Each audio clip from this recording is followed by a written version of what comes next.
Good morning. இது Wednesday morning. மாயில் வந்துட்டு Navaratri start ஆனதுலேருந்து நான் வந்துட்டு சொல்லி வச்சு கேட்டுகிட்டே இருந்தேன். எனக்கு கிடைக்கவே இல்லை. நேற்று தான் கிடச்சிது.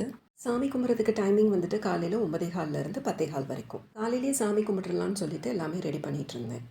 எப்பவும் உதிரி பூவாக வாங்கிட்டு வந்து சாமிக்கு மாலையாக கட்டி போடுவேன். இந்த தடவையும் அதே மாதிரி ரொம்ப திருப்தியாக கும்பிட்டாச்சு. சாமிக்கு நைவேத்தியம் சுண்டல் உளுந்த வடை தான் பண்ணேன். எங்களுக்கு பிரேக்ஃபாஸ்ட்டும் அதுதான். லக்ஷ்ணா என்கிட்ட கேட்டுட்டு இருந்தா, அம்மா எப்போ பாரு இந்த சுண்டலும் பயரும் தானாம்மா, ஒரு பாதாம் அல்வா இல்லைன்னா கேரட் அல்வா அந்த மாதிரி இல்லையா அப்படின்னு. இதெல்லாம் நல்லா பேசு, ஒரு சின்ன கோலம் போட தெரியுமா அப்படின்னு சொல்லி திட்டிகிட்டு இருந்தேன். லக்ஷ்ணா நவராத்திரி தொடங்கினப்போ கலசத்தில் தேங்காய் வச்சதோடு சரி, அப்புறம் எந்த வேலையும் பண்ணல. இன்றைக்கி பூஜை ஃபுல்லாக அவளை தான் பண்ண சொல்லியிருக்கேன். இது அப்பா கொடுத்த காமாட்சி அம்மன் படம். இப்போ தான் பூஜையில் ஃபஸ்ட்டு வைக்கிறேன். அப்பா வந்துட்டு ரொம்ப நல்லா பூஜை பண்ணுவாங்க. எனக்கு தெரிஞ்ச என்னோட ஒரு 5-6 வயசுல இருந்தே வந்துட்டு அவங்க கூட வந்துட்டு பூஜை பண்ணும்போது இருந்து எல்லாமே நான் பார்த்துட்ருக்கேன். அந்த தீர்த்த கிண்ணத்தில் தண்ணி ரொப்பி கொண்டு வர்றது, பூ போடுறது அதெல்லாம் வந்துட்டு நான் செஞ்சுருக்கேன். அப்புறம் அப்படியே அதில் வந்துட்டு ரொம்ப இன்ட்ரெஸ்ட் வந்துடுச்சு. ஸ்லோகமெல்லாம் சொல்லி அவ்வளோ நேரம் நான் பூஜையில் லக்ஷ்ணாவெல்லாம் உட்கார வைக்க மாட்டேன். அந்த தீப தூபம் காட்டும் போது வந்தால் போதும்னு நினைப்பேன்.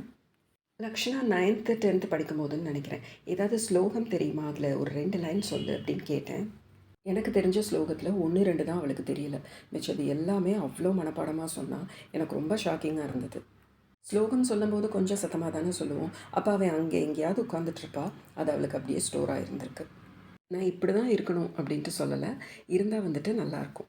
எப்போவுமே சாமிக்கிட்ட எனக்கு அது வேணும் இது வேணும் அப்படிலாம் நான் கேட்டதே கிடையாது.